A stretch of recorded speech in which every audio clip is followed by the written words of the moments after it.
പ്രതീക്ഷിച്ചത് തന്നെ സംഭവിച്ചു. ബീഹാർ NDA തൂത്തുവാരി. ചിത്രത്തിലെങ്ങുമില്ല കോൺഗ്രസ്. മഹാഗഠബന്ധൻ വെറും മഹാഗദ്ഗത ബന്ധനായി തകർന്നടിഞ്ഞു. പിടിച്ചു നിന്നത് RJD ആണ്. അല്പമെങ്കിലും ഇരട്ടയക്കം കടന്നു. 40 സീറ്റ്, ഏതാണ്ട് ഏറ്റവും ഒടുവിലത്തെ ഫലം വരുമ്പോൾ 38 സീറ്റുകളിൽ ലീഡ് ചെയ്യുകയാണ്. അതൊരു 40 സീറ്റിലേക്ക് പോകാൻ സാധ്യതയുണ്ട്. കോൺഗ്രസ് ആകട്ടെ ഇരട്ടയക്കം കണ്ടിട്ടില്ല. ഇപ്പോൾ 4 സീറ്റിലോ 5 സീറ്റിലോ ആണ് ലീഡ് ചെയ്യുന്നത്. രാഹുൽ ഗാന്ധിയും കൂട്ടരും എവിടെ പോയി അറിയില്ല.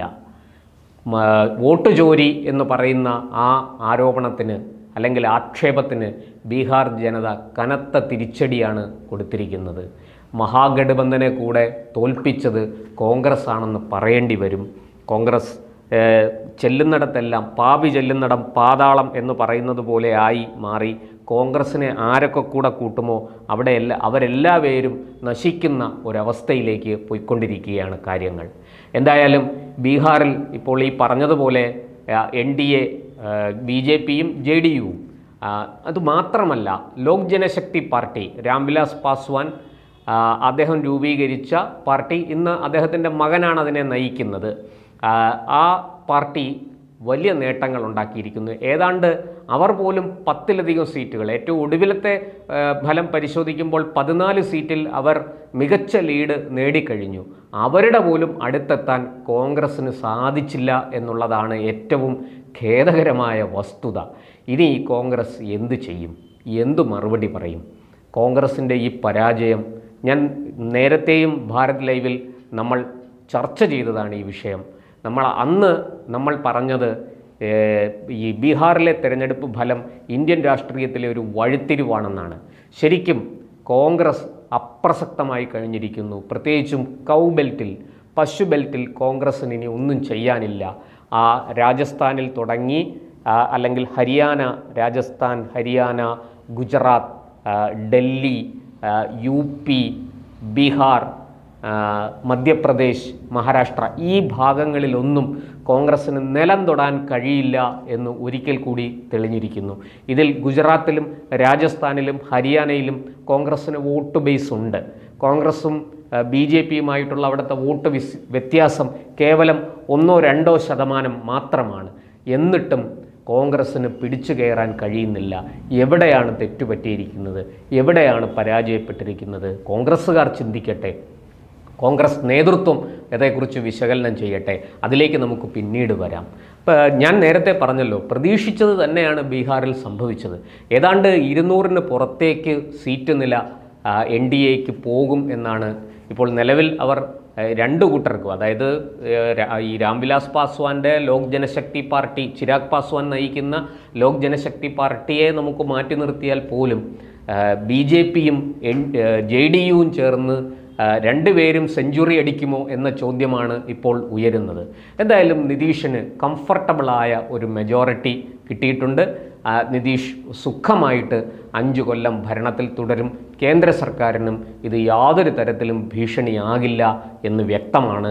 കാരണം ഒരു പക്ഷേ NDAക്ക് അവിടെ തകർച്ച നേരിട്ടിരുന്നെങ്കിൽ, ചെറിയ ഒരു ശതമാനത്തിന് NDA പുറകിലേക്ക് പോയിരുന്നെങ്കിൽ ഭരണം RJDയുടെ നേതൃത്വത്തിലുള്ള മഹാസഖ്യത്തിന് കിട്ടിയിരുന്നെങ്കിൽ സ്ഥിതിഗതികൾ മാറി മറിഞ്ഞേനെ. ഒരു പക്ഷേ ഇന്ത്യയുടെ ഭരണം, ഇന്നിപ്പോൾ NDA നടത്തിക്കൊണ്ടിരിക്കുന്ന കേന്ദ്ര ഭരണം പോലും തുലാസിലായേനെ. അതിനൊന്നും ഇടവന്നില്ല. ബീഹാറിലെ ജനങ്ങൾക്ക് വളരെ കൃത്യമായിട്ട് അറിയാം ആരെ ജയിപ്പിക്കണം, ആരെ വാഴിക്കണം, ആരെ തോൽപ്പിക്കണം, ആരെ വീഴ്ത്തണം എന്നവർക്ക് കൃത്യമായിട്ടറിയാം. അവർ വളരെ കൃത്യമായി പ്രവർത്തിച്ചു. അതിൻ്റെ ഫലമായിട്ടാണ് ഈ ഫലം ഉണ്ടായിരിക്കുന്നത്. എന്തായാലും ഇതേക്കുറിച്ച് ഈ ബീഹാർ തെരഞ്ഞെടുപ്പ് ചർച്ചകളിൽ വന്നു തുടങ്ങിയ സമയത്ത് തന്നെ നമ്മുടെ ചാനൽ ചർച്ചകളിലെ ഒരു പ്രധാനപ്പെട്ട വ്യക്തിയാണ് അഡ്വക്കേറ്റ് ജയശങ്കർ. അദ്ദേഹം പല ചർച്ചകളിലും ചൂണ്ടിക്കാണിച്ചു, ഈ നരേന്ദ്രമോദി നിതീഷ് കുമാർ ഇതൊരു ഡേഞ്ചറസ് കോമ്പിനേഷനാണ്, ഏറ്റവും അപകടകരമായൊരു കൂട്ടുകെട്ടാണ്. അതിപ്പോൾ വളരെ വ്യക്തമായി കോൺഗ്രസിനെ സംബന്ധിച്ച്, മഹാസഖ്യത്തെ സംബന്ധിച്ച് ഏറ്റവും അപകടകരമായ, ഏറ്റവും ഡേഞ്ചറസ് കോമ്പിനേഷൻ, ഏറ്റവും അപകടകരമായ ഒരു കൂട്ടുകെട്ടാണ് നിതീഷ് കുമാർ നരേന്ദ്രമോദി എന്നുള്ളത്. N and N. അത് NM-ഉം NK-യും അത് രണ്ടും കൂടെ ചേർന്നപ്പോൾ ബീഹാറിൽ താമര പ്രളയം, താമര കൊടുങ്കാറ്റാണ് വീശിയിരിക്കുന്നത്, NDAയുടെ കൊടുങ്കാറ്റാണ് വീശിയിരിക്കുന്നത്. എന്തായാലും ഈ തെരഞ്ഞെടുപ്പ് ഒട്ടനവധി കാര്യങ്ങൾ സൂചിപ്പിക്കുന്നുണ്ട്. നമുക്കതിലേക്ക് പിന്നാലെ വരാം. ഇപ്പോൾ ബീഹാറിൻ്റെ കാര്യങ്ങളെക്കുറിച്ച് വിശകലനം ചെയ്യുന്ന നമ്മുടെ മാധ്യമപ്രവർത്തകർ ഉൾപ്പെടെയുള്ളവർ ആകെ അന്തം വിട്ടിരിക്കുകയാണ്. അവർക്ക് പോലും അവരാരും പ്രതീക്ഷിച്ചില്ല ഒരു പക്ഷേ ഒരു 130 140 സീറ്റ് വരെയൊക്കെ പോയേക്കാം NDA. അവിടെ തന്നെ നിതീഷും BJPയും തമ്മിൽ അസ്വാരസ്യങ്ങളുണ്ടാവും, അവർ തമ്മിൽ പൊരുത്തക്കേടുകളും രസക്കേടുകളും ഉണ്ടാവും. ഇതൊക്കെയാണ് ഓരോരുത്തരും എഴുന്നള്ളിച്ചത് ചർച്ചകളിൽ. ഞാൻ മാധ്യമപ്രവർത്തകരെ കുറ്റം പറയുകയല്ല, അവർ കാര്യങ്ങളെ വസ്തുതകളായിട്ട് കാണുന്നില്ല. പകരം അവർ ഇപ്പോഴും സ്വപ്ന ലോകത്താണ്. BJPയെ താഴെ ഇറക്കാം, നരേന്ദ്രമോദിയെ അടിച്ചു പുറത്താക്കാം. ഇതൊന്നും മാധ്യമ പ്രവർത്തനമല്ല, ഇതൊക്കെ രാഷ്ട്രീയ പ്രവർത്തനമാണ്. കക്ഷി രാഷ്ട്രീയത്തിൻ്റെ ഭാഗമായി നിന്നുള്ള മാധ്യമ പ്രവർത്തനമാണ്. അതിനൊന്നും ഇവിടെ ഇടമില്ല എന്ന് കുറെ കൂടി വ്യക്തമായിരിക്കുന്നു. നമുക്ക് ഭാവിയിൽ ഇനിയും ഒരുപാട് തെരഞ്ഞെടുപ്പുകൾ വരാനുണ്ട്. ഒരു കൂട്ടം സംസ്ഥാനങ്ങളിലേക്ക് നിയമസഭാ തെരഞ്ഞെടുപ്പ് വരികയാണ്. കേരളം, തമിഴ്നാട്, ബംഗാൾ, ആസാം ഒക്കെ. അവിടെയൊക്കെ നമുക്ക് കാര്യങ്ങൾ മനസ്സിലാക്കേണ്ടിയിരിക്കുന്നു. പക്ഷേ ബീഹാർ ഒരു ചൂണ്ടുപലകയാണ്, വളരെ വ്യക്തമാണ്. ഇന്ത്യ NDAയ്ക്കൊപ്പമാണ്. പ്രത്യേകിച്ചും ഉത്തരേന്ത്യ, ഈ കൗ ബെൽറ്റ് എന്ന് പറയുന്ന, ഹിന്ദി ബെൽറ്റ് എന്ന് പറയുന്ന പശു ബെൽറ്റ്, അത് BJPക്കൊപ്പമാണ്, നരേന്ദ്രമോദിക്കൊപ്പമാണ്. നരേന്ദ്രമോദിയെയും BJPയെയും വിട്ടിട്ട് അത് മറ്റൊരു ഓപ്ഷൻ തിരഞ്ഞെടുക്കില്ല, മറ്റൊരു മാർഗം സ്വീകരിക്കില്ല.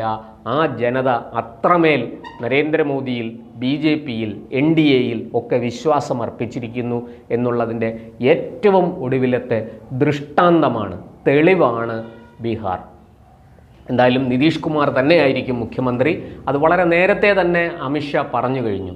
തൽക്കാലം ഒഴിവില്ല. തേജസ്വി യാദവിന് അദ്ദേഹം കൊടുത്ത മറുപടിയാണ്, തൽക്കാലം ഒഴിവില്ല, ഒഴിവ് വരുമ്പോൾ നമുക്ക് ആലോചിക്കാം എന്നാണ് അദ്ദേഹം പരിഹസിച്ചത്. അടുത്ത കാലത്തെങ്ങും ബീഹാർ മുഖ്യമന്ത്രി പദത്തിൽ ഒഴിവ് വരും എന്ന് എനിക്കും തോന്നുന്നില്ല. നിതീഷ് കുമാർ തന്നെ തുടരും. അദ്ദേഹത്തിന് കേന്ദ്രത്തിലേക്ക് താല്പര്യമില്ല. ഡൽഹിയിലേക്ക് പറിച്ചു നടാൻ അദ്ദേഹം താല്പര്യപ്പെടുന്നില്ല. അദ്ദേഹം അവിടെ റെയിൽവേ മന്ത്രിയൊക്കെ ആയിരുന്ന ആളാണ് NDA സർക്കാരിൽ തന്നെ. ഇന്ത്യൻ റെയിൽവേയുടെ മുഖച്ഛായ മാറ്റുന്ന പല തീരുമാനങ്ങൾക്കും കാരണമായ മനുഷ്യനാണ് നിതീഷ് കുമാർ. ആ നിതീഷ് കുമാറിൻ്റെ ഭരണ വൈദഗ്ധ്യം, ആ മിടുക്ക്, അത് നമുക്ക് ബീഹാറിൽ കഴിഞ്ഞ 20 വർഷമായി കണ്ടുകൊണ്ടിരിക്കുകയാണ്. സ്ത്രീ സുരക്ഷ തന്നെയാണ് ഏറ്റവും ആദ്യത്തെ വിഷയം. സ്ത്രീകൾക്ക് ബീഹാറിൽ സ്വതന്ത്രമായി ഇറങ്ങി നടക്കാൻ സാധിക്കുന്ന ഒരവസ്ഥയും വന്നത് 2005 ശേഷം നിതീഷ് കുമാർ മുഖ്യമന്ത്രിയായ ശേഷമാണ്. അതുപോലെ തന്നെ അവിടെ തൊഴിലില്ലായ്മ ഒരു പരിധിവരെ പിടിച്ചു നിർത്താൻ അദ്ദേഹത്തിന് സാധിച്ചു. അതുപോലെ തന്നെ ബീഹാറിലെ അവിടുത്തെ ഏറ്റവും പ്രധാനപ്പെട്ട നഗരങ്ങൾ പോലും വികസനം എത്തിനോൽക്കാൻ മടിക്കുന്ന, അങ്ങേയറ്റം വൃത്തിഹീനമായ, അങ്ങേയറ്റം അസൗകര്യങ്ങൾ കൊണ്ട് വീർപ്പുമുട്ടുന്ന ഒരു സാഹചര്യത്തിൽ നിന്ന് ബീഹാറിനെ ഇന്ന് കാണുന്ന ബീഹാറാക്കി മാറ്റാൻ, ബീഹാറിൻ്റെ തനതായ സംസ്കാരത്തെ, ആ പാരമ്പര്യത്തെ ഒന്നും നശിപ്പിക്കാതെ ബീഹാറിനെ വികസനത്തിൻ്റെ പാതയിലേക്ക് കൊണ്ടുവരാൻ 20 വർഷത്തെ നിതീഷിൻ്റെ ഭരണം കൊണ്ട് സാധിച്ചു. ആ നിതീഷിലാണ് സ്ത്രീജനങ്ങൾ വിശ്വാസമർപ്പിച്ചിരിക്കുന്നത്, ബീഹാറിലെ യുവാക്കൾ വിശ്വാസമർപ്പിച്ചിരിക്കുന്നത്. നോക്കൂ, അദ്ദേഹത്തെ പടുവൃദ്ധനെന്നും വയോവൃദ്ധനെന്നും ഒക്കെ പറഞ്ഞ് കളിയാക്കിയ കോൺഗ്രസ്സുകാർക്ക് 5 സീറ്റ് തികച്ച് ബീഹാറിൽ പിടിക്കാൻ സാധിച്ചില്ല. ഇപ്പോഴും ബീഹാറിലെ ജനത, യുവാക്കളടക്കം നിതീഷിനെയാണ് വിശ്വസിക്കുന്നത്, നിതീഷിലാണ് അവർക്ക് വിശ്വാസം എന്ന് ഒരിക്കൽ കൂടി തെളിഞ്ഞിരിക്കുന്നു. BJPയുടെ മിഷണറി, എണ്ണയിട്ട യന്ത്രം പോലെ പ്രവർത്തിച്ച പാർട്ടി മിഷണറിയും നിതീഷിൻ്റെ ഇമേജും നരേന്ദ്രമോദിയുടെ ഇടപെടലുകളും ഇതെല്ലാം കൂടി ഒത്തുചേർന്നപ്പോൾ ബീഹാറിൽ NDAയ്ക്ക് ഒരു വലിയ വിജയം സമ്മാനിച്ചിരിക്കുകയാണ്. എന്തായാലും കൂടുതൽ വിശേഷങ്ങളുമായിട്ട് നമുക്ക് പിന്നാലെ വരാം.